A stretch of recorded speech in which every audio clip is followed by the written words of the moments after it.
Gravando.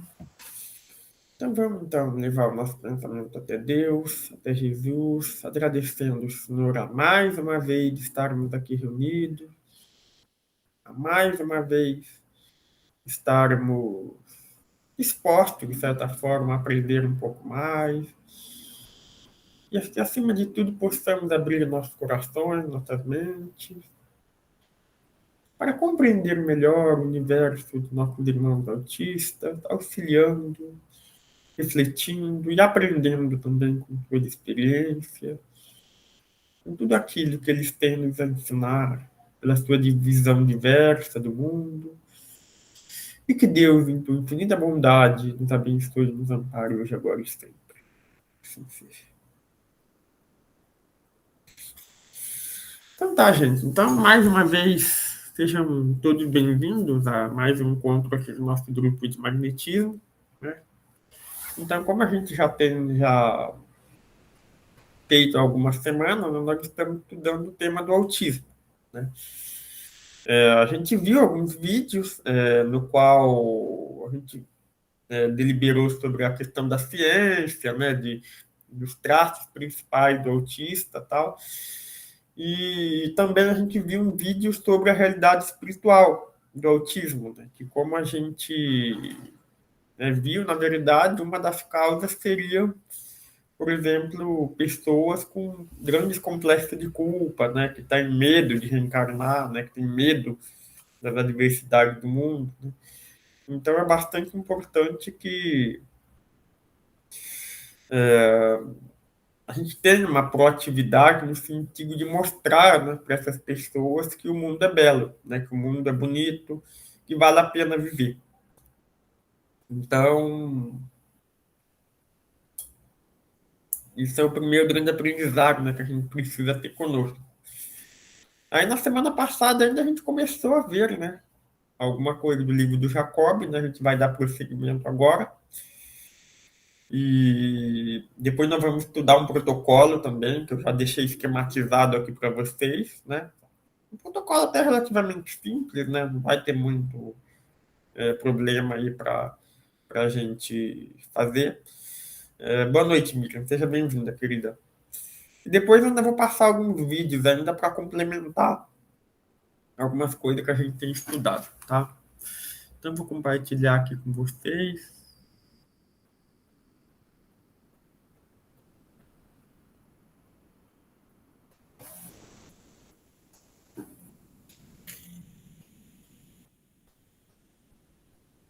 Bom, acredito que vocês já devem estar olhando ali, né, a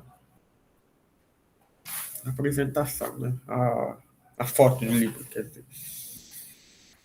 Bom, então nós paramos aqui mais ou menos aqui nessa parte, né? Vamos retomar, porque fomos só até o começo, né? A gente viu que o transtorno do espectro autista ele pode ser classificado em três níveis, tá? Ou três grupos, né? Hoje já não se fala tanto em níveis, mas didaticamente dá para a gente entender isso, né? Então tem o nível médio, seria o nível um, grau leve, né? Grau moderado, e o grau severo, né? Que seria o nível 3, né? E basicamente, nessa classificação é feita analisando o quê? Que alguém está falando aqui em cima. Deixa eu maximizar aqui. Opa, perdão. A necessidade, para atender a necessidade de cada um, né? A dificuldade na comunicação, a intensidade dos interesses restritos, de comportamento repetitivo. Né? Então, assim, tudo aquilo que a gente viu sobre a dificuldade de interação social, a dificuldade na comunicação, né? De se comunicar com outras pessoas, né? E determinado comportamento repetitivo, quanto maior a intensidade, mais severo o grau. Né? Quanto maior a dependência dessa criança, desse adulto, de terceiros, né, para a sua atividade diária, né, maior também o grau. Né? Então, é evidente que o autista nível um é bem mais tranquilo, né, de lidar com as situações do que o autista nível 3. Tá? Então, eu vou agora tratar um pouco aqui dos níveis, né? Então vamos lá, nível 1, necessidade de pouco apoio, né? Seria o caso mais leve, né? Aquele caso que a pessoa, digamos assim, consegue ter uma vida relativamente normal, né? Ter assim, independência financeira, né? Etc, né?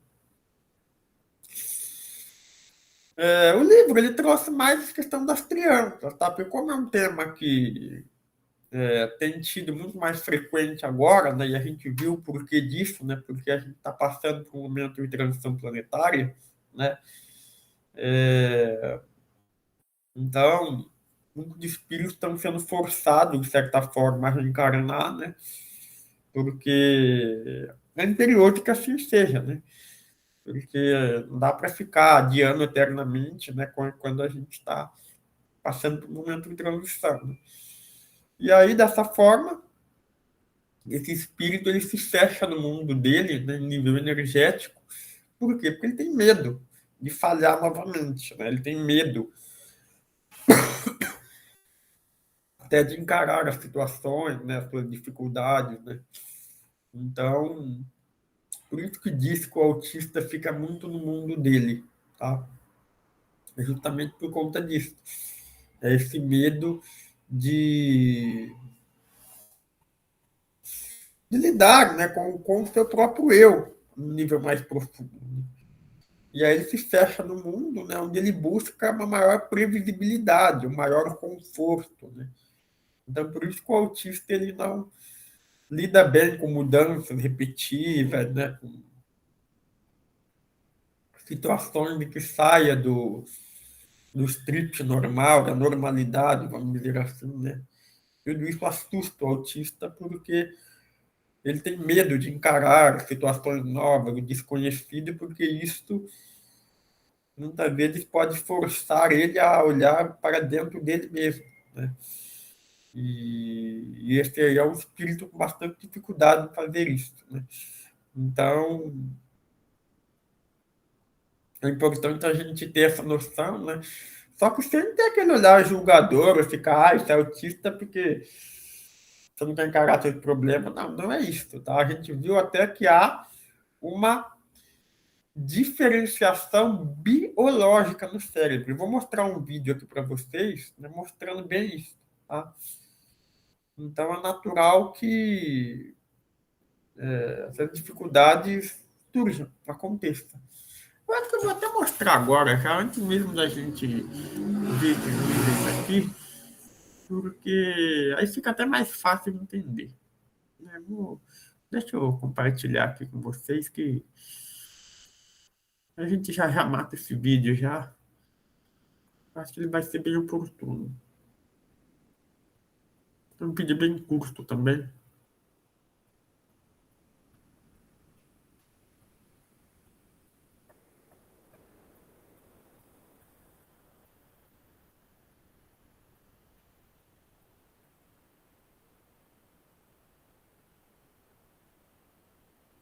Autismo. Olha que interessante, né? O cérebro com autismo, né?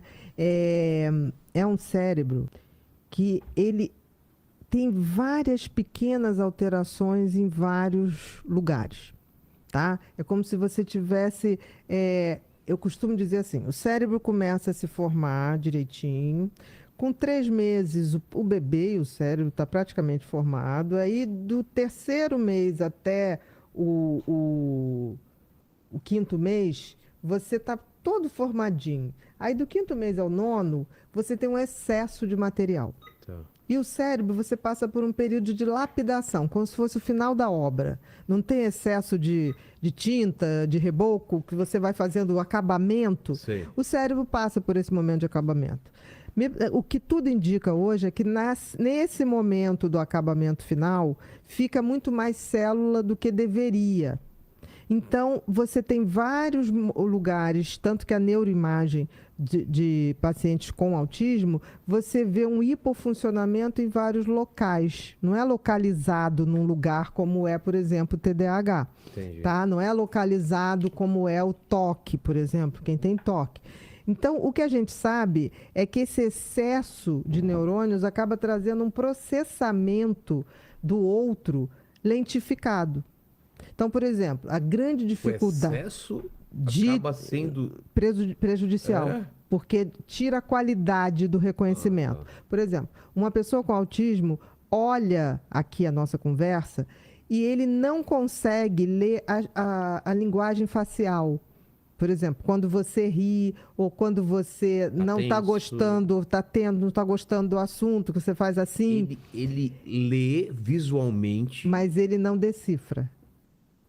porque ele não aprendeu lá atrás ou ele Não, não porque o fixou. cérebro dele tem uma dificuldade de microsegundos, milésimos de segundo, em processar aquela face e dar o Ah, significado. tá. Se você mantiver durante muito tempo, ele vai processar. Se eu Mas rio durante 1 minuto, ah, tá. Aí, isso, ou mas se eu então fico. se eu fico com cara zangada durante um tempão, ele vai dizer: Você está zangado?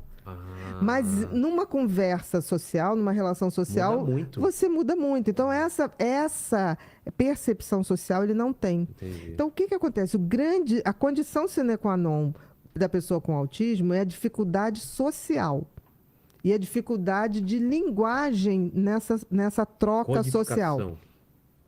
Então, ele tem uma alteração de fala, de se expressar, ele tem uma alteração de identificar, processar o que o outro está simbolizando para ele. Tanto que, em geral, uma pessoa com autismo, ele gosta de um assunto, ele vai falar daquele assunto o tempo É inteiro verdade. e você pode estar com a cara de tipo assim. É porque eu tenho um tio assim. E ele continua. Mas não é porque ele está implicando com você, é porque ele não faz essa leitura facial dos. E para fazer isso, a gente tem um tal dos neurônios espelho. O que é o neurônio espelho? É esse que eu consigo ver em você, Entendi. tá? Eu sei a fisionomia que você faz, que eu também faço. Esse neurônio espelho deles funciona mais lentificado. Olha que interessante. Exatamente. Por isso a dificuldade é de socialização. Porque ele não tem o traquejo social, Mas a se são leitura entre social. dois autistas, talvez eles tenham a mesma timing ou não? Ou talvez fique num time. Por exemplo, eles adoram música. Tá, Se eles tiverem o mesmo gosto musical, eles são capazes de passar 12 horas ouvindo a mesma música. entendi. Não são várias. Então, quando ele gosta de uma música, ele põe aquela música, talvez, repetida vezes. E não se enjoa. Então, assim, muitos apresentam dificuldade na linguagem, adquirir a linguagem, porque a linguagem é uma coisa que tem a linguagem falada, tem a linguagem escrita e tem a linguagem do corpo.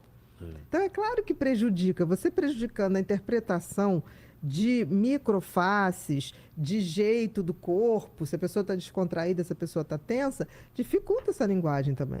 Claro. Entendeu? Então, assim, agora é interessante porque é um universo singular. Porque, ao mesmo tempo, eles têm uma hipersensibilidade com o mundo.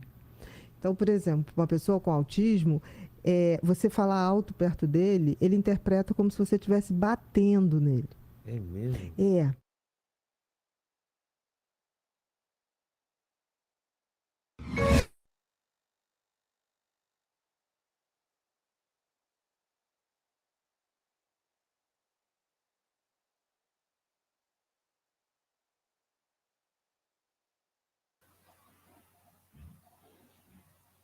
Eu acho que ele. Ah, voltou. Ai, gente, acho que eu caí aqui, não sei o que aconteceu, ou fechei sem querer. Fico com várias abas abertas aqui, mas deu certo.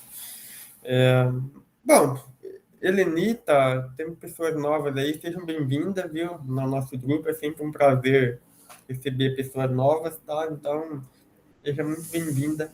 Ah, o áudio tá. Se você quiser falar alguma coisa, tá desativado o áudio.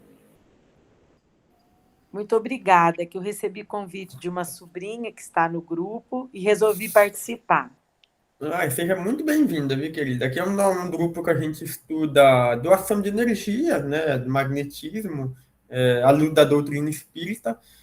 E só que a gente faz uma interface muito grande com a ciência materialista, inclusive, né? Então a gente coloca muitos vídeos, né? Como, bom, você acabou de ver um deles, né? Então, mas claro, sempre dando um enfoque, além da parte material, né, também a parte espiritual, né, que é onde normalmente estão a causa das questões, né.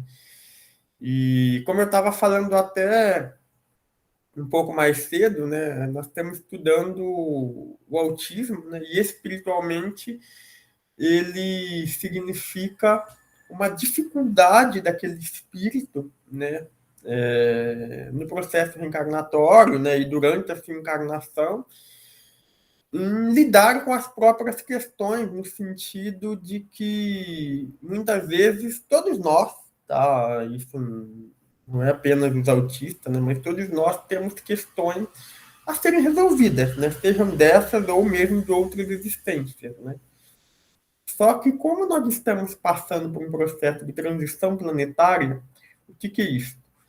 É uma mudança no nosso mundo, né, de uma categoria de mundo chamado provas e expiações, onde o mal predomina, para uma outra categoria um pouco melhor, chamado de mundo de regeneração, onde ainda há o mal, só que o bem já começa a ter uma força maior, né? E é justamente esse processo que a gente está passando, né? Por isso que nós estamos vivendo tantas mudanças rápidas, né? As coisas estão se atropelando até de certa forma, muitas vezes, né? Pandemia e guerra, isso e aquilo, tudo isso faz parte, de certa forma, de um processo grande de mudança, né? Mudanças climáticas, né? Mudanças em várias formas, né? Que a gente está tendo que lidar, inclusive, né?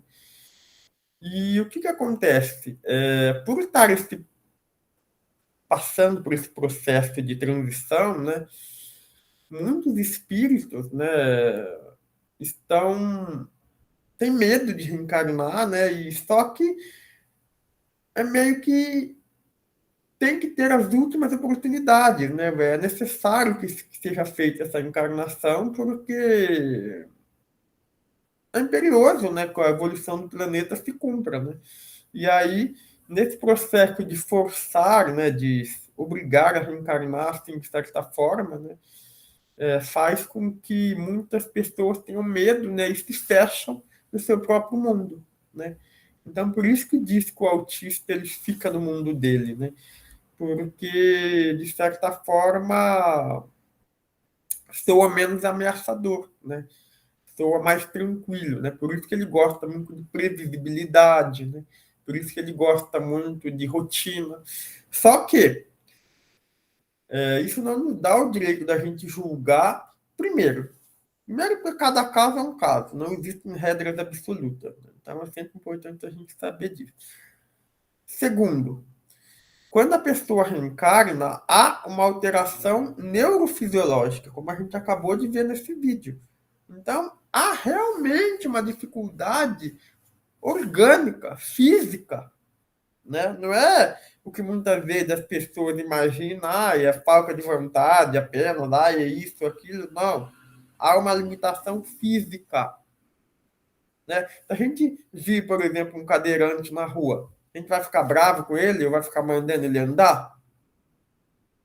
Não, né? A gente sabe que é uma limitação, que por mais que ele queira sair andando igual as outras pessoas, ele não vai conseguir, né? Por que quando é com autista ou com outras situações semelhantes, a gente fica exigindo, né? Isso mostra uma certa dificuldade das pessoas em compreenderem isso, né? Então, são pessoas que têm uma alteração fisiológica, né? Então, a gente não pode querer exigir comportamento idêntico às pessoas que não têm essa questão, tá? Porque isso é praticamente impossível, né? Seria quase que querer exigir que um cadeirante saísse correto, entendeu? Não faz o menor sentido, né? Só que o que não quer dizer que a gente não possa auxiliar, né, nesse processo de levar a pessoa autista a níveis cada vez menores, né, e mesmo a ter uma vida normal. Da mesma forma que um cadeirante consegue, apesar da dificuldade, ter uma vida normal, o autista, né, se ele uma vez realizado o tratamento, né, inclusive pelo magnetismo, pelas doações, como a gente vai ver no protocolo na sequência, a gente consegue alcançar grandes resultados, né? Nós até assistimos um vídeo na semana passada, né? O retrasado agora, não lembro, falando do médico espírita, né? No qual mostrou que por meio da fluidoterapia, né, dos passos, né, e principalmente pelo amor, né, e isso inclui conversar com aquele espírito quando ele está dormindo, né. Isso é muito importante, gente. Quando a gente se depara, por exemplo, com uma criança ou mesmo um adulto, todos nós em desdobramento, a gente sai do corpo, né, no momento de sono, só que, via de regra, a gente fica ali por perto.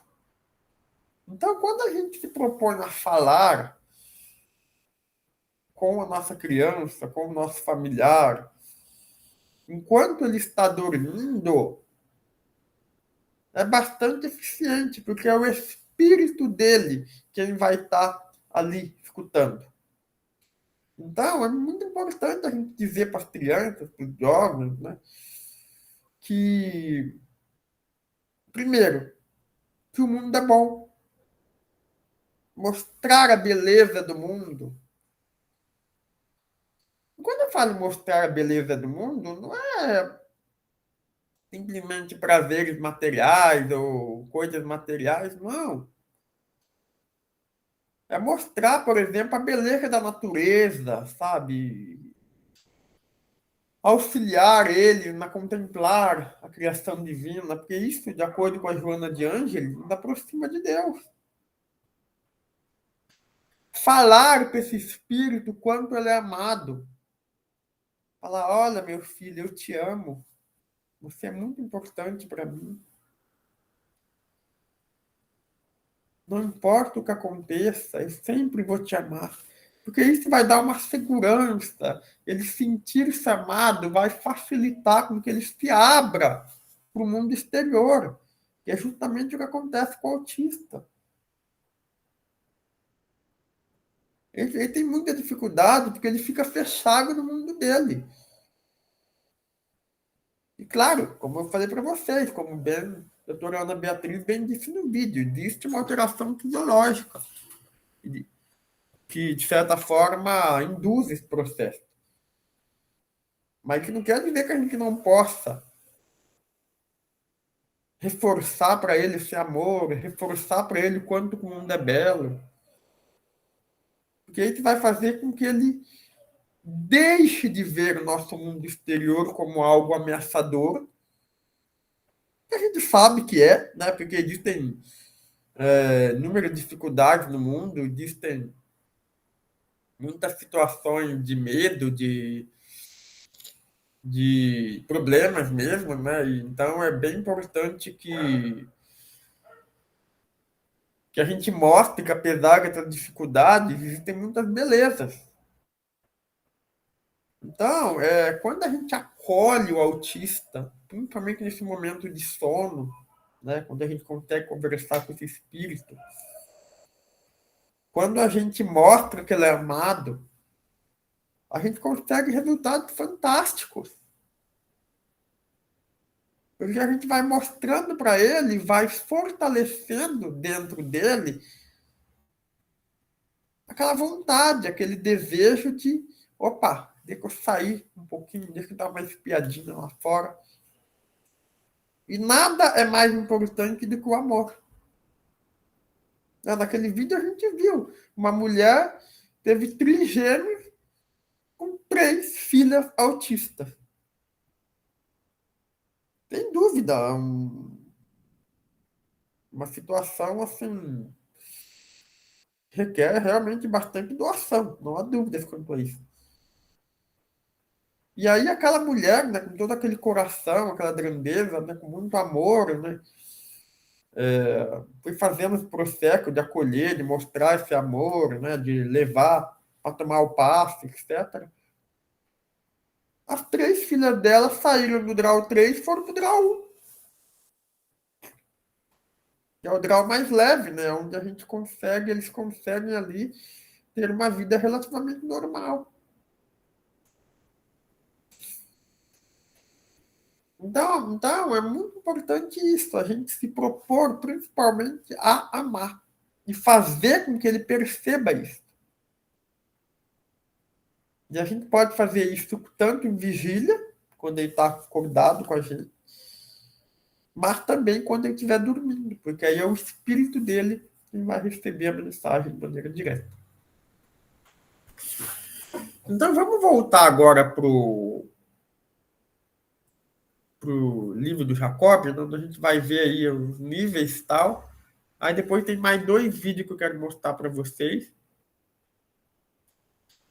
E aí a gente vai discutindo mais algumas coisas. Depois vai ter o protocolo também. Tem bastante coisa legal aí para a gente ver. Deixa eu compartilhar aqui com vocês a tela, a foto.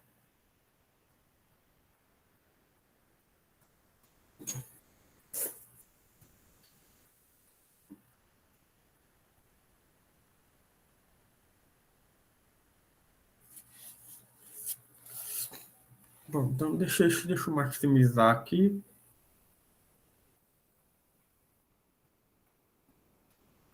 Três. Ficou um pouco mais, né? Agora melhorou. Então nós temos o nível 1. Necessidade de pouco apoio, né? Que seria o caso do autista mais leve. A criança necessita de apoio contínuo para que a dificuldade na comunicação social não cause maiores prejuízos, né? Então, há uma dificuldade na interação social, né? E, normalmente, elas demonstram não ter interesse de relacionar com outras pessoas, né? Mas como a gente viu, né? Não é porque ela é ruim ou porque ela é chata, entendeu? E eu falo isso porque, numa escola, principalmente, é a primeira coisa que as pessoas pensam, né? Principalmente os coleguinhas ali, né? Com a criança, adolescente, né? Com certeza, muitos casos de bullying que a gente vê aí, com certeza estão feitos com pessoas autistas, né? E, de certa forma, é algo lamentável, entendeu? Porque mostra aí uma total ignorância ali da turma, né? Muitas vezes até do corpo diretivo aí da escola, né? Dos professores, diretores, funcionários e tal, e também dos próprios colegas, né? Então, é tão condenável quanto, por exemplo, tirar o sarro de uma pessoa porque ela é negra, ou porque ela é cadeirante, ou porque tem alguma, né? Porque, como a gente viu, trata-se de uma questão física, fisiológica, né? Então, acaba sendo, inclusive, um preconceito, né? Então, a gente tem que deixar bem claro isso para as pessoas, né? Porque as pessoas, muitas, né? Obviamente não todas, né? Tendem a diminuir, né? Tendem a relativizar, né? Dar aquela passadinha de pano, às vezes, né? Para comportamentos tóxicos, entendeu? Que a gente não deve aceitar, né? Então, a gente tem que estar atento também aos nossos filhos, né? Nossos parentes, amigos, né? Orientá-los nesse sentido para ver se eles não estão sendo agentes, né? De discriminação para com as outras pessoas, né? Porque bullying, de certa forma, é algo grave que deve sim ser combatido com rigor, né? Porque realmente pode causar bastante trauma, bastante dificuldade, né, para esses jovens, né, para essas crianças, né? Não, como a gente viu, né, comportamento repetitivo e restrito, né, como a gente viu em outros vídeos, né, que é algo bastante comum, né, e essa repetição é justamente por trazer mais segurança, né, porque é algo mais previsível, né. Mas, como eu falei para vocês, né, no caso do nível 1, ainda há ainda uma maior, vamos dizer assim, possibilidade de ter uma vida relativamente normal, né. No caso do nível 2, né, então já há um déficit maior na comunicação social, né, prejuízo social maior, né, então já começa a ser mais difícil ter uma interação, né. Ele tem bastante dificuldade em responder aquilo que está sendo perguntado, né. há uma grande inflexibilidade no comportamento, né? Eles abominam mudança na rotina, né? Então, tudo isso gera um fator de estresse muito grande, né? Como a gente viu nos outros vídeos, né? Eles são hipersensíveis, né? Então, qualquer coisa que para a gente seria algo menor, né? Para eles tem um impacto muito maior. E por fim, o nível 3, né, que seria o nível mais grave, né, onde há severos prejuízos na comunicação social, né, onde realmente há uma codependência ali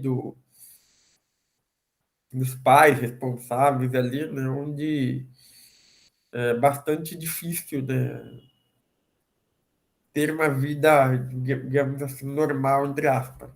Por isso a importância desse acolhimento, desse amor, né, tratamento, né, com profissionais capacitados e também com a fluidoterapia, né, para melhorar, né, para que esse jovem, essa criança, mesmo esse adulto, né, vá reduzindo o seu nível, né, de modo a conseguir aí ter uma vida mais próxima aí da normalidade, vamos dizer assim, entre aspas, né? Bem entre aspas, tá? Porque essa questão de normal, não normal, isso é muito relativo, né?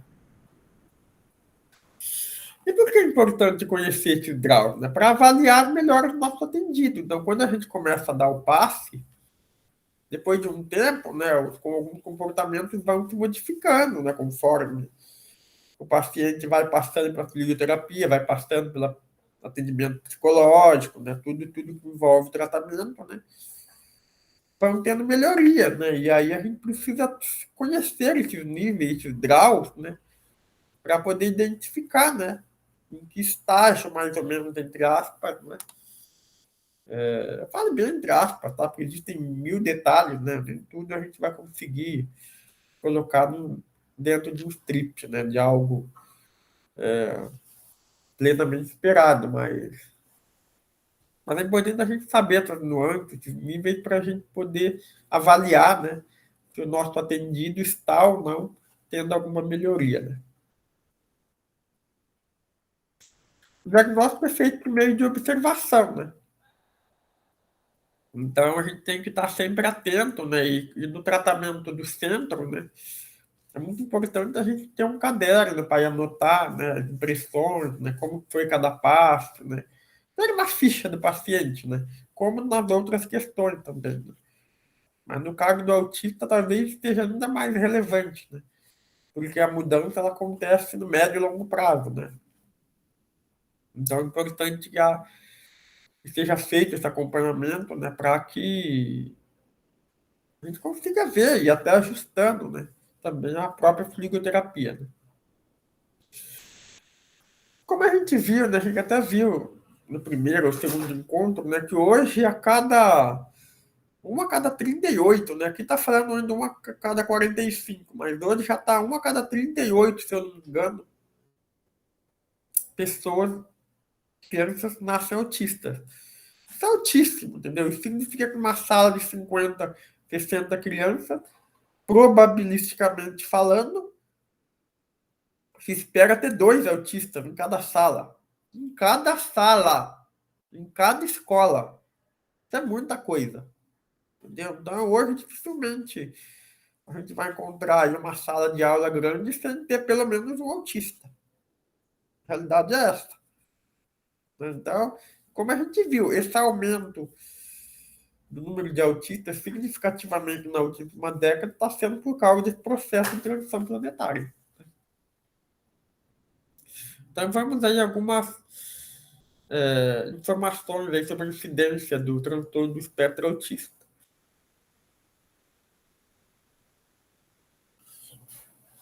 Então, aqui ele fala a questão da prevenção, né? De preservar a saúde integral das mulheres, né? Então, claro, a mãe, enquanto gestante, deve tomar esse cuidado, né? Evitar o uso de drogas, de álcool, né? Não que isso seja preponderante para o surgimento do autista, mas como se trata de uma alteração fisiológica, é evidente que a mãe precisa se cuidar, ter uma alimentação adequada, né? Evitar estresse, né? Existem alguns estudos correlacionando gravidez tardia, né? Principalmente com mulher com mais de 40 anos também, isso aumenta a propensão, entendeu? Então, tomar todos esses cuidados, né? Que naturalmente minimiza, né? Minimizaria, né? O que não quer dizer que evitaria totalmente, mas, enfim, né? É algo que dá para ser feito. Aqui, como a gente vê aqui, né, é uma questão que é muito mais frequente em homens, né? Não há marcadores biológicos, né? Então é importante a gente, embora tenha aí alguma alterações a nível cerebral, né, não existe um marcador biológico no nível celular, né, uma substância que mostre que você, se eu coletar o sangue, eu vou saber que a pessoa é autista ou não, entendeu? Não existe isso, tá? A análise é muito mais comportamental, né? Então, às vezes apresenta alguns casos de deficiência intelectual, né? Principalmente nos casos mais graves, né? Mas como a gente viu, eles podem ter muito hiperfoco, né? Eles podem ter muito destaque, muita inteligência, né? Em áreas específicas do conhecimento, né?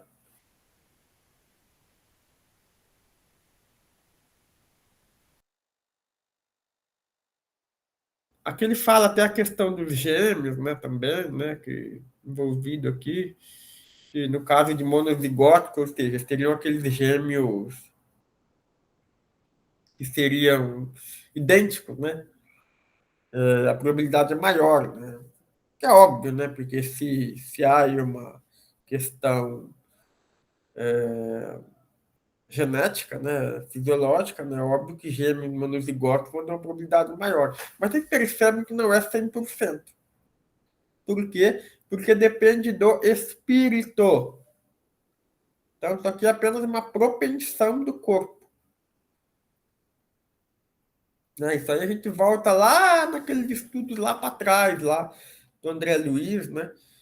Que quando ele trouxe, né, no Evolução em Dois Mundos, nessa questão do nosso comando mental de interferir no funcionamento das células, desde o processo de reencarnação, desde lá do departamento de reencarnação, se a gente pegar, por exemplo, o livro Missionário da Luz, né? Coincidentemente é o livro que eu estou relendo recentemente, né? Ele mostra um pouco esse processo, né? De como se dá a reencarnação, o departamento de reencarnação. Então, se a pessoa lá no plano espiritual ainda está com dificuldade, muito complexo de culpa, medo de encarar, né? Isso pode repercutir, inclusive, geneticamente, né? No corpo físico futuro, né? Do reencarnante. Tá? Então, por isso que é importante trabalhar, a gente trabalhar muito bem isso.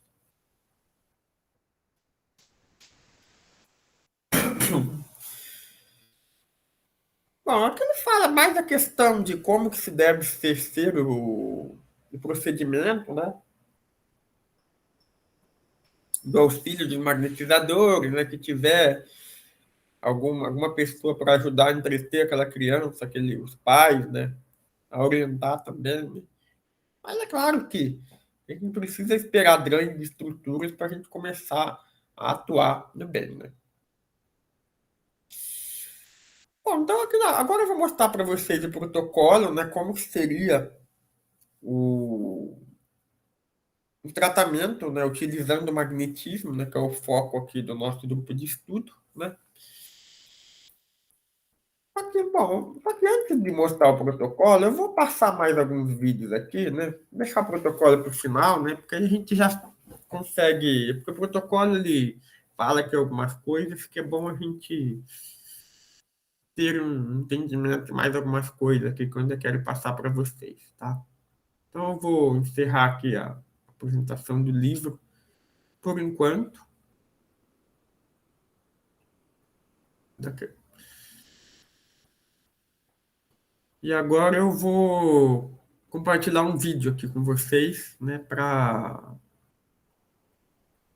assim, mais a nível comportamental, né, de como que a gente deve proceder, né? Por quê? Porque se a gente for fazer um atendimento no centro espírita, por exemplo, a gente precisa aprender a lidar com essas pessoas, né? Não só com os próprios autistas, mas também com os responsáveis, os pais daqueles que estão ali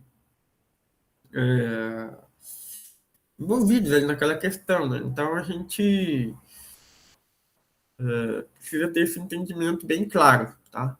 E depois eu ainda vou mostrar aqui um vídeo diferenciando o autismo do TDAH, né? Que é o transtorno de déficit de atenção, né? E também gera muita dúvidas também, é importante a gente ter noção de algumas coisas.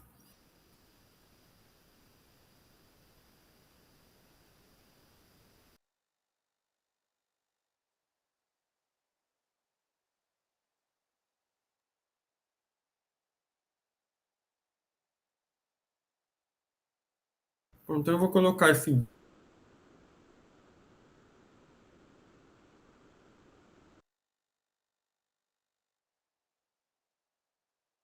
Pessoal, o vídeo de hoje é sobre as 5 principais coisas para a gente nunca dizer para uma pessoa com autismo, seja criança ou seja jovem.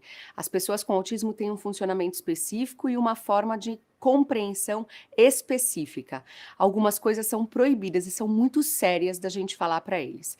Entenda no vídeo de hoje o que é. A primeira coisa é nunca dizer que você não consegue ou deixa que eu faço para você. É super comum, sem querer, a gente colocar essa fala no meio de uma brincadeira ou de uma ação, tanto em casa quanto nas terapias. Então, muitas vezes a criança está tentando abrir alguma coisa que é difícil, que envolve motricidade fina, ou quer pegar alguma coisa e a gente diz, deixa que a mamãe pega para você, deixa que a tia abre para você. Nunca, jamais dizer, deixa que eu faço, você não consegue abrir isso, deixa que eu faço. Nunca. Porque a criança com autismo, a pessoa com autismo, tem um funcionamento de um cérebro concreto, entende no sentido literal. Ela entende que então ela não é capaz, ela não consegue realizar aquilo. Ela não entende, neste momento eu não consigo, mas pode ser que daqui a alguns dias eu faça melhor. Não, ela entende então que a verdade para ela na vida dela é essa. Então o que a gente faz no lugar? A gente pega a mãozinha da criança e faz junto com ela. Então, ao invés de dizer, não, esse você não consegue, super sem querer a gente coloca essa fala no meio das nossas interações. Ao invés de dizer isso, a gente vai falar, ok, esse é difícil, vamos fazer juntos. Aí você pega a mãozinha da criança, ajuda ela a desenroscar um pote que envolve várias voltas, vários movimentos, mas sempre com a criança tendo junto a realização dessa atividade. Ainda pensando no funcionamento concreto e no entendimento literal que as pessoas com autismo têm, nós temos a segunda coisa que nós nunca podemos dizer para uma pessoa com autismo. Nós nunca podemos prometer algo que nós não vamos cumprir. Porque a partir do momento que você diz, não, vamos sair daqui, vamos filho, vamos embora daqui, depois a mamãe vai te dar uma bala se você vier. Então vamos, que depois a mamãe te dá um presente. Se você usar alguns artifícios desse tipo, que é comum alguns pais usarem, para crianças típicas também, e depois você não cumprir, a criança pode ficar muito desorganizada, porque uma criança com autismo, ela entende aquilo como verdade absoluta e ela vai perder a confiança em você se você não fizer exatamente, literalmente, o que você disse. Então nós temos que tomar muito cuidado com esse tipo de coisa, porque aí a nossa palavra passa a perder o valor. Ela não vai mais acreditar, ou ela vai se desorganizar todas as vezes, porque ela entende de maneira literal e não acontece. E isso dá muita ansiedade e uma perturbação e sofrimento importante para ela. A dica número 3, que para mim é a mais legal, é não responda pela criança. É super comum, principalmente quando a criança é pequenininha, quando entra no elevador, quando vai em algum lugar, encontra uma pessoa estranha e a pessoa pergunta, como é seu nome? Quantos anos você tem? E uma criança com autismo pode ter atraso na fala. Os pais se angustiam imediatamente e respondem por ela. Fala, você chama João, você tem 2, 3 anos. Ao invés de fazer isso, incentive a criança a responder ela mesma. E se ela for não verbal? Você pode colocar na criança uma pulseira com o nome dela e com a idade. E assim, todas as vezes que alguém perguntar, você incentiva a criança a mostrar o nome dela. Você incentiva ela a apontar quantos anos ela tem. Isso faz com que ela entenda a comunicação com o outro, mesmo que num princípio a gente precise de materiais concretos, que a gente precise de figuras ou imagens com o nome e com a idade. E assim a gente ensina ela a responder. Ensina que quando tem algum som de fora, ela não pode ignorar. Ela precisa responder de alguma maneira, mesmo que a gente precise usar algum apoio. Você pode colocar num colar, ou pode colocar na pulseira, ou se você não tiver ali a pulseira e o colar naquele dia, você pode pegar, andar com um papelzinho, com um pedacinho de papelzinho, e quando isso acontecer, que acontece quase que diariamente, você dá o papelzinho para a criança e faz ela olhar e responder para quem está perguntando. Isso é super importante. A quarta dica importante para a gente nunca falar para uma pessoa com autismo é perguntar quando não é opcional. Como assim? Então, quando a gente vai falar para ela, você quer comer arroz e feijão? Vamos para o banho, filho? Se você pergunta, você está dando a opção para a criança dizer não. Só que algumas dessas coisas, comer determinadas coisas ou cumprir algumas atividades de vida diária, não são opcionais. A criança precisa fazer. E aí você deixa uma confusão na comunicação receptiva. Então, todas as vezes que for uma coisa importante, diga para o seu filho ou para o seu paciente: vamos fazer tal coisa agora. Se a criança se recusar ou ignorar, você repete, dando apoio para a realização daquela tarefa. O quinto item importante para nunca fazer ou dizer para uma criança ou uma pessoa com autismo é mentir. Às vezes a gente faz isso com crianças, então diz para ela assim: não vai doer essa injeção, não vai doer essa vacina, tá tudo bem, só para a criança ter coragem e fazer aquilo que precisa ser feito. Isso não é verdade. Outras vezes a gente faz nas situações do dia a dia super simples, sem querer. Então a gente diz para a criança que está chorando e que não quer entrar numa festinha ou que não quer entrar na escola. A gente diz assim: mas vai ser legal, filho, você vai gostar. Lá tem seus amigos, você vai brincar. Você não sabe se vai ser legal para ele. Pode ser que ele passe todas as horas naquele lugar que ele precisa ir, sentindo a falta da mãe, ou não gostando de estar ali. Então você não pode fazer uma relação ou relacionar uma informação que você não tem certeza de como vai ser. E mesmo que você ache que vai ser legal porque é divertido, porque tem brinquedos, porque tem diversão, pode ser que seja legal para você, mas não seja para a criança.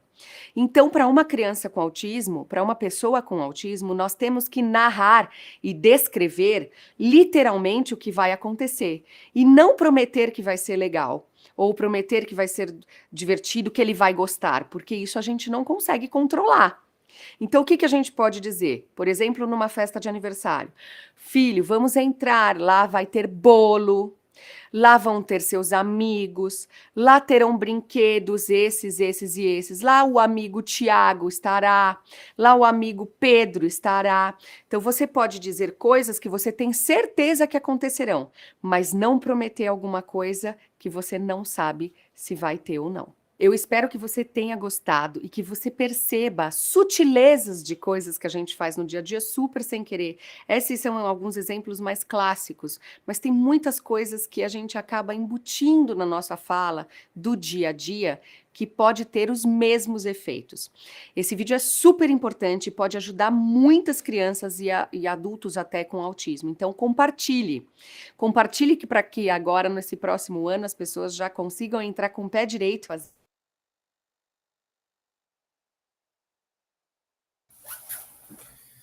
Bom, gente, então a gente viu nesse vídeo, né, bem didático, e eu concordo aí com a expositora, bastante importante, né, e uma das características do autista é justamente essa visão mais literal das coisas, né? Eles têm dificuldades em fazer análise abstratas, né? Em identificar duplo sentido na fala, né? E é por isso que muitas crianças, jovens e até na fase adulta sofrem bullying, entende? Porque o coleguinha fala uma, uma piada de duplo sentido, a criança não entende, entendeu? E aí o pessoal começa a debochar, né? É, ou então cria-se expectativa em cima de algo. A gente fala mais por símbolos, né? Por convenções, pela fala do dia a dia, não porque aquilo de fato vai acontecer, né? E é por isso, gente, ó, eu vou até fazer um comentário com vocês. É um desserviço, tá? A gente ficar criando crença nas crianças de, ai, de velho do saco, cuca vai pegar e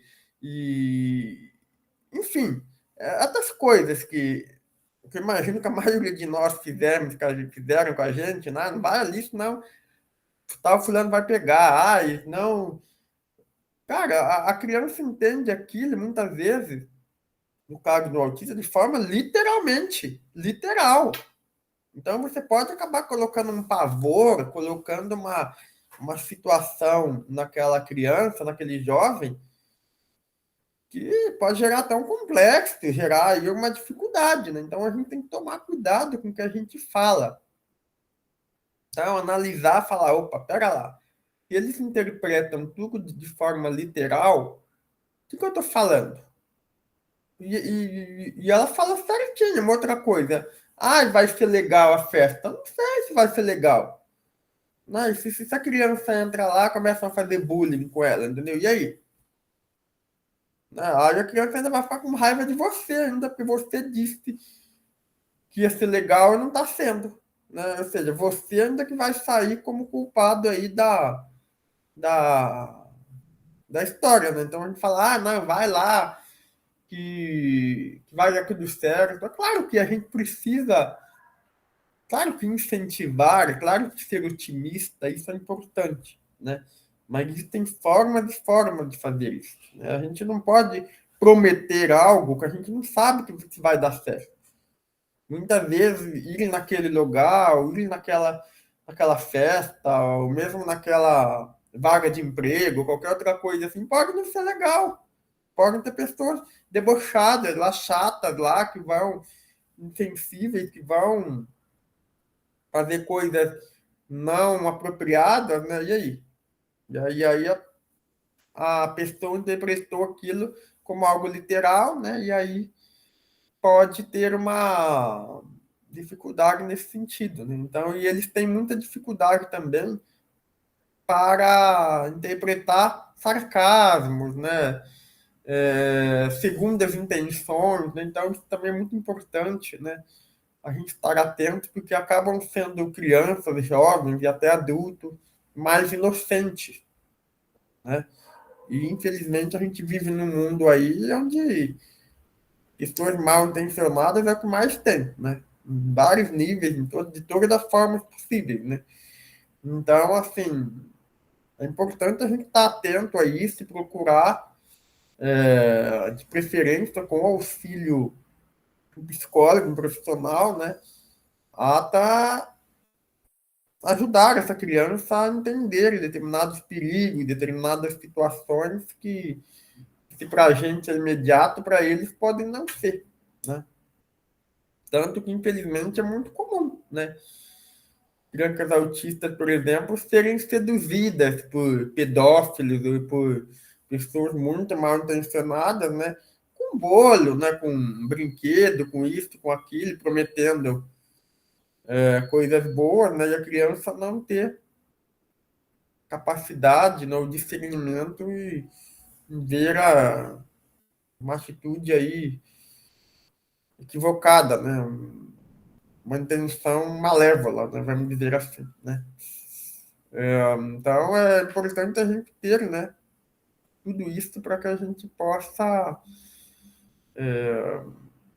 lidar melhor, né, e construir uma relação melhor, né, com as crianças, né, que e jovens, e até adultos, né, que lidam com esse processo. Tem mais um vídeo que eu ainda queria passar para vocês, né, que ele faz uma diferenciação do autismo e do TDAH. Eu não vou entrar muito no TDAH por enquanto, tá? Mas gera muita confusão, né? Então, só para a gente ter uma noção mínima, tá?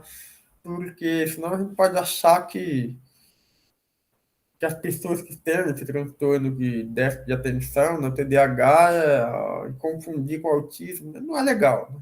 São coisas bem diferentes, né? Embora possa ter aí alguma similaridade no comportamento. Então, é por isso que eu acho pertinente eu colocar esse vídeo, né? Porque, embora não seja o foco do nosso grupo nesse momento, né? É bom a gente saber, né? Diferenciar. Tá? Então, eu vou compartilhar aqui com vocês.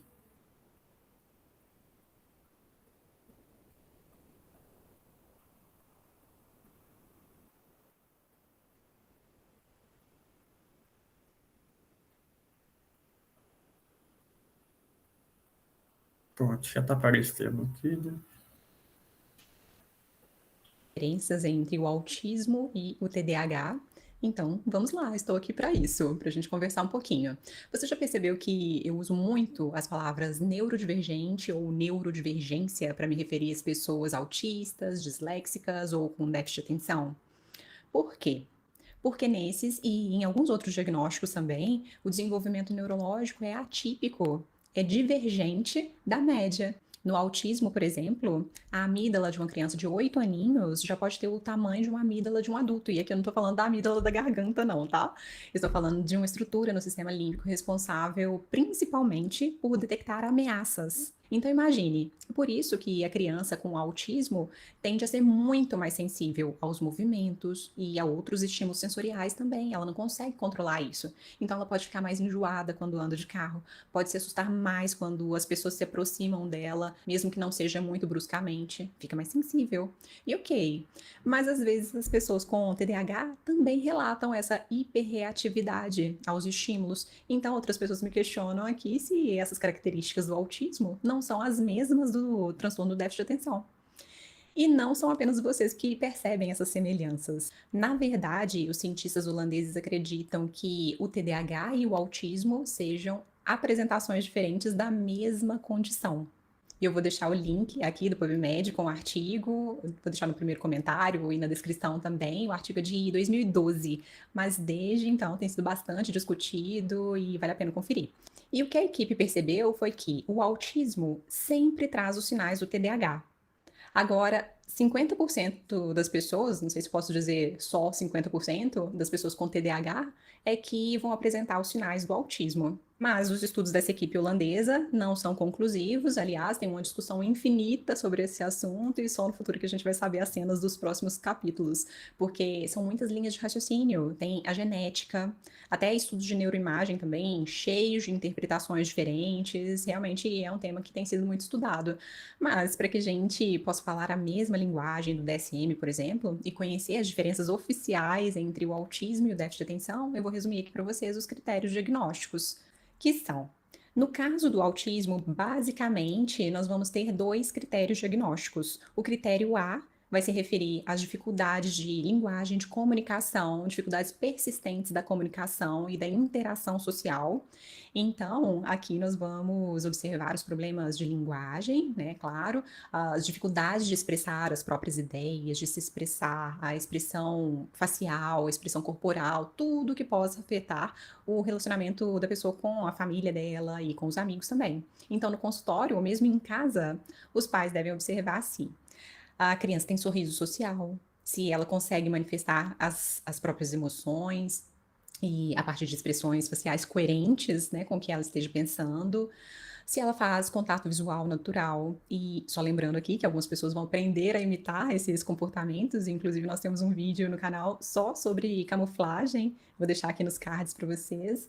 Mas a questão aqui é o seguinte: o fato da pessoa olhar nos nossos olhos, olhar nos olhos do profissional, do médico que está atendendo, não pode fazer com que ele descarte o diagnóstico imediatamente.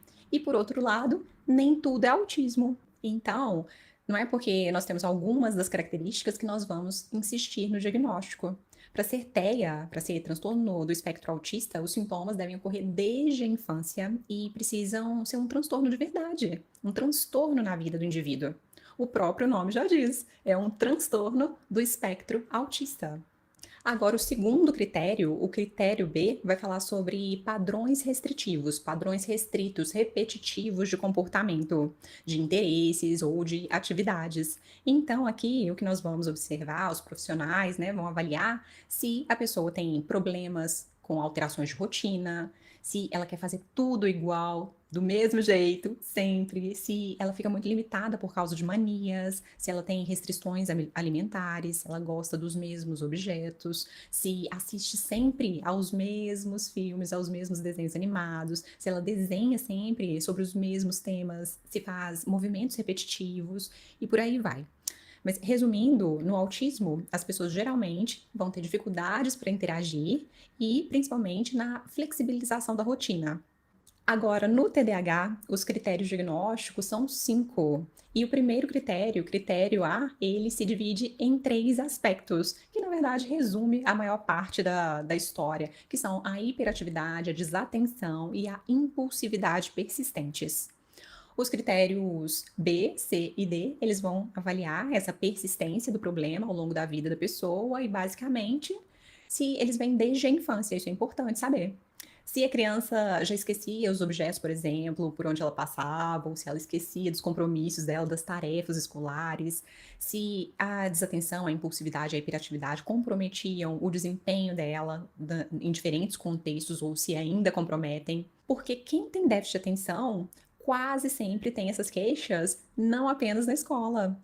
Isso aparece, né, a desatenção, a hiperatividade, a impulsividade aparecem no trabalho e no lazer também. A pessoa tem problemas, ela esquece os óculos, esquece passaporte, documentos importantes, o guarda-chuva fica por onde ela passa, se não estiver chovendo, não existe guarda-chuva mais. Além de tudo, a socialização também pode ser prejudicada, mas aqui no TDAH é um pouco diferente. A interação social, ela tende a ir mal por causa da impulsividade, porque a pessoa talvez seja mais briguenta, porque talvez ela se esqueça das datas importantes, ela se esquece do aniversário dos amigos, queima comida, se atrasa para os compromissos, ou se esquece mesmo dos compromissos, interrompe a fala dos outros, se distrai demais, e aí o amigo percebe, acha injusto. Ou seja, essa pessoa, ela exige mais paciência dos outros. E para concluir, olha só, o critério E, ele fala justamente sobre o diagnóstico diferencial. Até 2013, o autismo excluía o TDAH. Agora, o DSM-5 já traz essa possibilidade dos 2 diagnósticos coexistirem, mas vai excluir o TDAH se os sintomas de desatenção, de impulsividade, de hiperatividade só aparecem durante quadros esquizofrênicos ou surtos psicóticos, ou se são mais bem explicados por falta de nutrientes. É super importante verificar se não tem falta de vitamina B12, vitamina D, magnésio. Então, é super importante corrigir esses nutrientes. A pessoa também pode parecer ter um déficit de atenção se ela estiver em um período de estresse intenso, se ela estiver vivendo um estresse pós-traumático, ou se ela tiver outros tipos de transtorno, como transtorno de personalidade. Então, aí estão os critérios oficiais dos 2 diagnósticos e, para a gente resumir aqui, no autismo clássico, o que se espera ver são dificuldades relacionadas à linguagem e à comunicação, além de hábitos muito limitantes, né, muito restritivos, uma interação social mais precária. E no TDAH clássico, aquele de livro, nós vamos ver impulsividade, desatenção e hiperatividade. E essa hiperatividade aqui pode ser tanto física quanto mental, pode ser aquele agito mental, e isso confunde as pessoas. E os 2 diagnósticos, eles são espectrais, eles são cheios de nuances. E é aí que as confusões aparecem, porque as 2 pessoas, tanto a pessoa diagnosticada com TEA quanto com TDAH, elas vão se distrair com muitas viagens mentais. Elas podem ter dificuldades para manter os relacionamentos saudáveis, duradouros, podem também se agitar muito fisicamente, e isso é cansativo. Elas também podem ser mais reativas e dizer sim ingenuamente, sem pensar para as coisas, ou dizer não para algumas oportunidades por medo. Elas podem reagir também de maneira desproporcional a estímulos do ambiente e podem ter dificuldades para expressar os próprios sentimentos, para organizar as ideias, para planejar os projetos e principalmente para iniciar as tarefas. Daí vem a procrastinação. E, aliás, esse é o nosso pânico, né? O pânico dos educadores, porque as tarefas de casa, o que a gente envia para casa, geralmente volta em branco. Mas eu já sei disso, então eu tenho as minhas estratégias de ensino, então vou enxugar bem o conteúdo, deixo tudo muito dinâmico, muito divertido e sempre dá certo. Eu aproveito e hiperfoco também dos meus alunos, os temas que eles mais gostam, eu insiro nas tarefas. Mas voltando aqui às similaridades, vocês viram que o diagnóstico realmente é um processo delicado, né? E nós ainda temos a dislexia, que além daqueles equívocos clássicos também observados durante a leitura, durante a escrita, geralmente a pessoa tem essas confusões, distrações e agito mental, agito físico também. Outra coisa é que a pessoa pode simplesmente ter um temperamento mais pacato. E sem contar que 20% da população mundial é hipersensível. Tem um vídeo aqui no canal também só sobre esse assunto. E então, o que a gente pode tirar de lição dessa nossa conversa de hoje é que nem tudo é autismo e nem tudo é TDAH. E é por isso que eu falo mais em neurodivergência e não em rótulos específicos. Eu sinto que ser neurodivergente é mais leve, é mais inclusivo. E tem outra questão. Para muita gente, com a abordagem certa, esses quadros, eles deixam de ser um transtorno. Aliás, eu falo muito isso aqui com vocês, que a gente pode transformar a disfunção em superfunção, quando a gente incorpora essas características peculiares à nossa identidade. E aí nós amamos, né? Nós amamos as diferenças. Então, agora eu quero saber, qual é a sua opinião sobre esse assunto? Às vezes é polêmico, eu vou ler todos os comentários.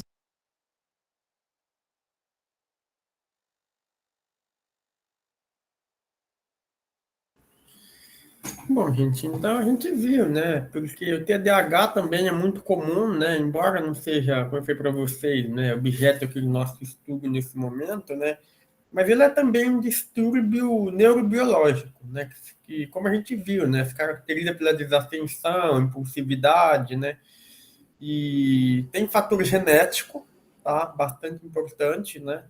E ele obrigatoriamente se manifesta na infância, né? E pode se perdurar pela vida inteira, né? Então não há como uma pessoa se tornar-se um transtorno de déficit de atenção. Não, ele já nasce com isso. Né? Eu gostei desse vídeo também, né? Porque além de ele fazer essa diferenciação, né?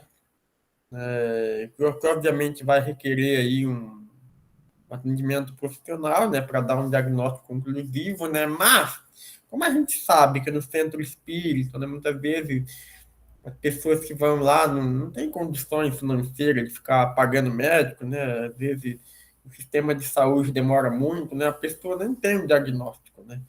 Então é importante a gente saber essas nuances, né? Para a gente não achar que é uma coisa e é outra, né? Ou pelo menos ter uma noção, né? Para poder levantar determinadas hipóteses, né? E claro, né? Estimular aí a pessoa a ter um diagnóstico, um profissional da saúde oficial, né? O que é bem melhor, né? Mas eu gostei também desse vídeo porque ele fala de neurodiversidade, né? Isso é bem interessante, né? Isso. Porque a gente tira esse rótulo negativo, né? De que, ai meu Deus, eu tenho autismo, ai meu Deus, eu tenho TDAH, ai meu Deus, eu tenho isso, eu tenho aquilo. Não. Todos nós temos as nossas diferentes, as nossas, digamos assim, unicidade, vamos dizer assim. E da mesma forma que, no caso, por exemplo, da sexualidade, disse uma diversidade imensa, né? Heterossexualidade, homossexualidade, bissexualidade, assexualidade, né? Pansexualidade, enfim, existem inúmeras denominações, né, que mostram essa diversidade, né? No caso dessas questões neurais, vamos dizer assim, é a mesma coisa. Então, quando a gente usa esse termo mais inclusivo, né, de neurodiversidade, né, me parece ser muito mais empático, né? Porque você tira aquele peso de ter uma doença, um problema, né? E que pode, inclusive, ser uma vantagem em algumas situações. Né? No caso do autista, por exemplo, que tem um hiperfoco, com o estímulo correto, com a orientação, tratamento correto, ele pode vir a ser um excelente profissional naquela área. A gente viu nos vídeos na área dele, né? Seja ela qual seja, né? A gente viu no primeiro vídeo que a gente assistiu, primeiros encontros, né? Que um dos fundadores do Google era um autista. Ele tinha uma facilidade imensa com mapas, né, com imagens, né, e aí esse Google Maps, né, que é algo que a gente costumeiramente usa hoje no nosso dia a dia, foi desenvolvido, né, ou pelo menos como um de seus desenvolvedores, uma pessoa com hiperfoco, um autista. Ou seja, dos limões fez uma limonada. Então, quando a gente usa essa inclusão, a gente tira esse estigma de doença, de algo ruim, entendeu? E tenta olhar com outros olhos, um olhar mais empático, mais acolhedor, no sentido de que tudo, mas absolutamente tudo, tem o seu lado positivo. Tá? Seja para a evolução do espírito, seja para a evolução da família, seja como um aprendizado qualquer que aquela alma, aquele espírito, ou aquela família que seja, precisa ter ao vivenciar, ao lidar com aquela situação. Né? Então, é sempre a questão do copo meio cheio. Né? Está meio vazio ou meio cheio? Né? Sempre a gente olhar isso. Né? Não enxergar apenas problemas, doenças, dificuldades, mas enxergar, né, esse olhar mais empático, inclusivista. Né? Então, neurodiversidade me parece ser um termo assim, bem interessante, né, que a gente poderia utilizar ali, né, para evitar esses rótulos, né, que muitas vezes são utilizados de uma maneira não adequada, vamos dizer assim. Bom, gente, está faltando 10 minutos já, né? Agora eu ia mostrar o protocolo, mas eu acho que pelo avançar aí da hora, eu acho que não compensa. Né? A gente não vai conseguir em 10 minutos esgotar o protocolo, embora ele seja simples, né? Naturalmente tem algumas considerações, algumas observações. Então, alguém gostaria de falar alguma coisa, né? Oi, Alessandra, por gentileza. Eu estava escrevendo aqui, mas vou falar. Aqui em casa, eu acho que o meu marido, ele é um adulto hiperativo ainda, mas eu acho que desde criança, né, pelo que minha sogra fala, ele sempre teve essa hiperatividade, mental e comportamental. E isso hoje, como adulto, né, porque ele não tratou isso quando criança e agora como adulto, ele tem alguns problemas aí dele de ficar hiperativo mentalmente, né? Então, aí tem um rebote hoje daquele mau humor, né? Uma pós-hiperatividade, então ele tem um mau humor subsequente, que simula até uma depressão, né? Parece até uma depressão, mas na verdade é que ele fica tão pilhado e que depois, quando passa um determinado evento, alguma coisa, aí ele cai, né? E eu acho que eu tive o TDAH também, desde criança eu tinha o TDAH, porque minhas ideias ficavam bastante confusas, mas não comportamental, porque eu sempre fui uma criança quieta, mas mentalmente eu acho que sim, cheguei até a achar que eu tinha um pouco do espectro autista em alguns momentos, porque eu vivia no meu mundinho e não queria sair dele, né? Mas eu acho que, pelo menos o TDAH eu tive e tenho hoje, porque de vez em quando minha mente está pilhada a 1000 por hora, e aí eu não consigo tomar atitudes, porque quando eu estou assim, trava, né? O comportamento trava. Então, eu acho que são coisas que a gente vive e que a gente já tinha e não sabia, né, classificar. Eu acho que a gente já está numa geração de transição. E agora as crianças estão vindo todas dessa forma, né? Ou com a hiperatividade, e agora o espectro autista. Então, eu me vejo confrontando esta nova geração, mas eu me vejo muito dentro dela, em muitos aspectos da minha vida. Não, com certeza, né? A gente está passando por mudança. Semana que vem eu vou trazer mais alguns bichos do TDAH, que eu acho que é importante a gente trabalhar esse assunto, principalmente porque também é muito comum, né? Então, eu acho que fazer essa interface ali, né? Semana que vem a gente coloca mais alguns vídeos aí para a gente se aprofundar um pouco nisso, né? Mas, certamente, Alessandra, isso decorre, mais uma vez, desse processo intenso de mudanças que a gente está passando, né? Porque, primeiro, toda essa questão tecnológica, né? Então, hoje, uma vez eu assisti uma palestra, ele me falou uma coisa bem interessante, que é o seguinte, olha só. Uma pessoa lá do século XVIII, 1700, se a gente pegar, vamos pegar, no caso, aquele camponês que vivia lá na zona rural, lá, né? Ou seja, naquele mundo bem simples. E ele falou isso, foi um psicólogo que falou isso. Tá? Se a gente pegar todo o estímulo, eu falo estímulo a nível de pensamento, né, cognitivo, né, que aquela pessoa teve ao longo da vida inteira dela, toda a quantidade de informação que aquela pessoa no século XVIII, lá em 1700 e pouco, tinha, hoje, se a gente pegar uma edição de domingo de um jornal, vai ter a mesma quantidade de informação. O que eu estou querendo dizer com isso?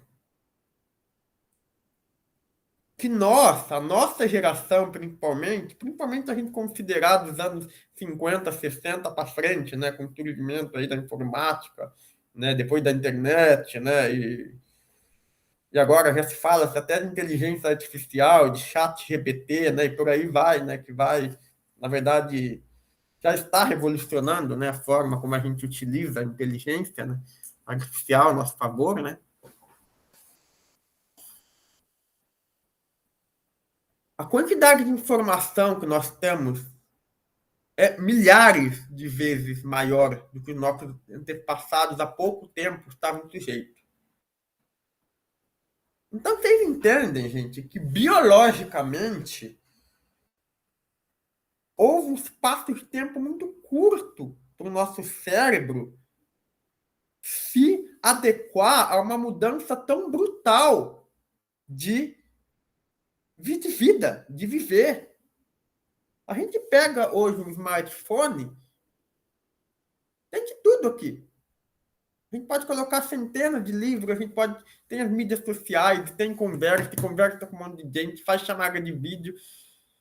Então, vocês entendem que, de certa forma, é compreensível, inclusive, essas alterações, essa neurodiversidade, vamos dizer assim, a nível genético, porque nós literalmente estamos vivendo num mundo completamente diferente do que há poucas gerações era. Então, e por que eu estou falando tudo isso para vocês? Primeiro, para a gente ter empatia conosco e para com essas crianças, esses jovens, esses adultos que hoje estão ali no início da sua vida, sujeitos a toda essa transformação. Gente, vocês imaginam um dilema? Vocês imaginam o dilema de um espírito? Que ele tem um complexo de culpa grande, que ele sabe que já vai ser difícil a reencarnação. Reencarnar num mundo tão doido, entre aspas, com tão cheio de estímulo, de diversidade, É compreensível que as pessoas tenham as suas dificuldades, tenham as suas questões. Então, a gente precisa ter mais empatia, é necessário, eu sempre falo, gente, fazer terapia, isso é para todo mundo, tá? Não precisa ter determinada coisa ou outra, não. Eu mesmo faço terapia faz 5 anos. Toda semana eu faço. todos nós temos as nossas questões, as nossas dificuldades. Por isso essa neurodiversidade, por isso que eu gosto muito desse termo. Ai, fulano é autista, ai, fulano tem TDAH, ai, fulano tem isso, tem aquilo. Nós somos seres humanos. É claro que diagnósticos são necessários até para que haja tratamento, né, para a gente submeter aí ao procedimento correto, né? Então, assim, é necessário ter um diagnóstico, mas tirar esse rótulo negativo, né? E ter essa noção de que é plenamente compreensível esse aumento do autista, de TDAH, disso e daquilo, e que por isso que é importante que haja, desde políticas públicas, né, até a capacitação dos pais, de professores, da sociedade como um todo, em lidar com essa diversidade. Né? Porque as pessoas também, a gente tem o nosso nível de autismo, todos nós, vamos dizer assim, em querer ficar na nossa bolha. Isso é uma tendência humana. Tá? Se a gente pegar, por exemplo, essas eleições, cada um ficou na tua bolha. Ah, é bolha da direita, é bolha da esquerda, é isso, é aquilo. Isso é um comportamento humano.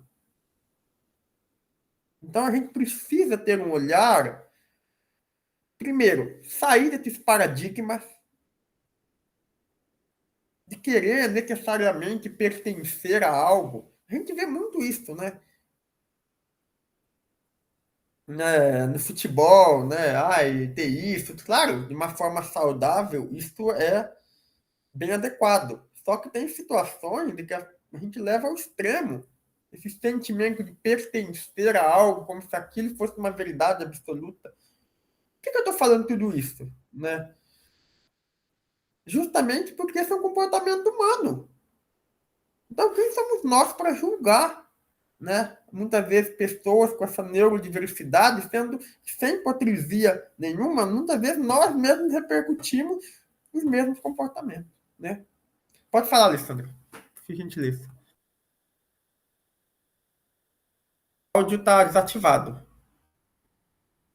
Quando você disse que os autistas, né, eles vêm nesse mundo com uma certa culpa, deixa eu ver se eu entendo, porque não é diferente do que nós viemos também para esse mundo, né? Só que nós tivemos um certo tempo para nos preparar para a gente reencarnar novamente, vamos dizer, para a gente viver novamente. E aí, como nós estamos nessa transição planetária, então é como se fosse um último momento que eles têm que voltar, e muitos deles não tiveram esse tempo, né, para se preparar, e eles têm que vir de qualquer jeito, é aquela coisa que é como se fosse o último momento. Mas eles também têm, antes deles virem, eles também têm consciência, e tem, que eu acho que é um aceite, né?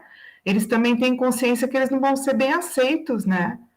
Então, isso gera aquela coisa de, tipo assim, por mais que eles façam, eles ainda vão se sentir culpados de não conseguir, né? Ser bem interpretados, vamos dizer assim, né? Então, por isso que é todo esse bloqueio, né? Então, na verdade, eu estou fazendo esse raciocínio para entender essa culpa que você fala, né? Sim, com certeza. Eu acho que não que eles são piores do que a gente já foi, mas no sentido deles não terem tempo, né, de se preparar tanto, porque é um último momento antes de uma transição, e também deles terem a consciência que não serão bem aceitos, né? Exatamente, né? É o mesmo dilema, Alessandra, de, por exemplo, você reencarnar como um negro dentro de uma sociedade supremacista, tá? É óbvio que a pessoa vai querer ficar no mundo dela, vai se fechar, porque é hostil. Sim, com certeza. E isso pega quando a pessoa vai reencarnar. E essa questão do tempo, você percebe como as coisas fazem sentido, porque ao mesmo tempo que o time está se esgotando, de certa forma, né? Porque de tempo a tempo momento de transição planetária, né? A gente pode falar em algum outro momento mais especificamente sobre isso, né? Porque tem muita coisa para ser falado. Mas esse senso de urgência, vamos dizer assim, ocorrendo num mundo que passa por profundas transformações, num nível que nós nunca passamos na história, como acontece hoje, isso vai gerar um estado de ansiedade extrema no reencarnante. Aliás, em qualquer pessoa, qual que é o problema mais comum hoje? Que afeta, gente, um terço da humanidade, uma vez eu vi, é o transtorno de ansiedade. Praticamente todo mundo tem ansiedade hoje em dia, em algum grau. Por quê? Porque justamente você falou, Alessandra, é urgência, porque a nossa vida é super corrida, né? É trabalho, é filho, é escola, é estudo, é demanda, é conta para pagar, é isso. Coisa que nossos antepassados não tinham tanta preocupação assim. Então, vocês percebem, gente, isso é importante a gente ter esse olhar. O peso que é para uma criança, para um jovem autista, lidar com tudo isso. É pesado. É aquela coisa, ó. É a mesma coisa que acontece, por exemplo, não sei se já mudou, mas acho que lá na Coreia, eu não sei. Parece que você pode prestar vestibular uma vez só, se você não passar, já era. Aí o que acontece? Um alto índice de suicídio lá. Por quê? Porque esse peso de, nossa, temos que resolver as coisas, eu não posso falhar na minha encarnação, isso e aquilo, isso gera uma ansiedade muito grande. Isso vai estimular o espírito a se fechar no mundo dele. É por isso que a gente precisa acolher pelo amor.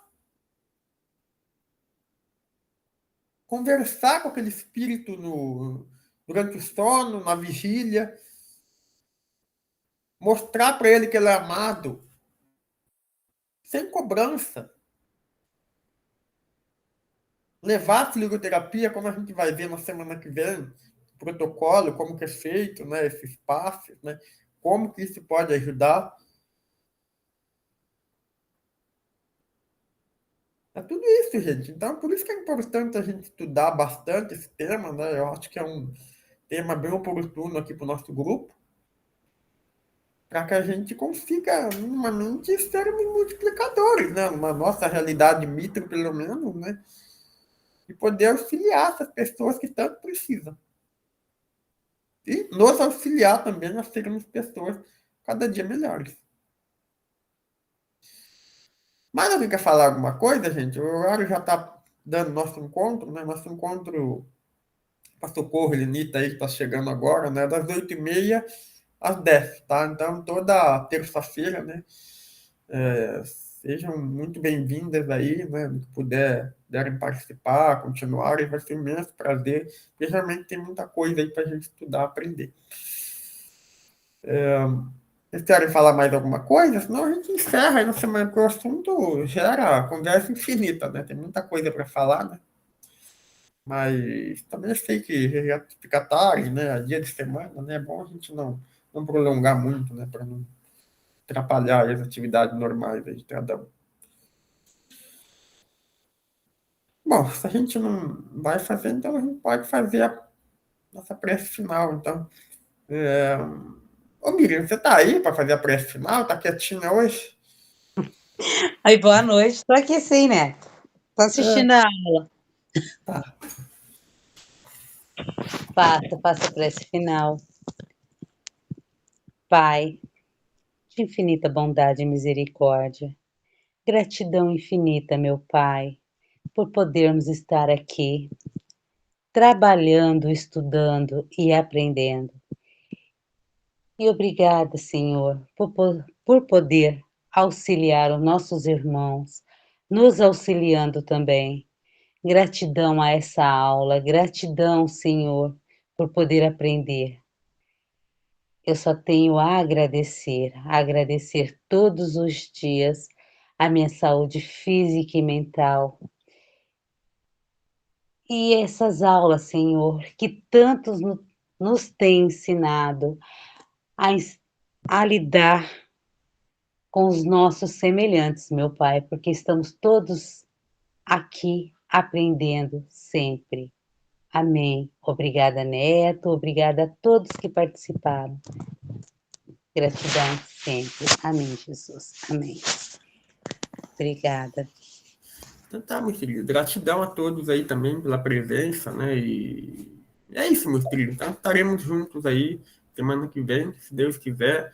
Eu vou tentar conversar com a Michelle, né? Ô, Alessandra, vamos ver depois, caso ela não possa mais postar, né? Vamos ver o que dá para fazer aí, né? Se talvez a Stephanie poderia ajudar, ou eu mesmo, né? Ter o acesso ao canal do YouTube ali, não sei, né? Para não ficar também sem ter as aulas postadas, eu, né? Não sei qual. Eu imagino que deve ser fácil, né? Deve ser só ter o controle lá do canal, né?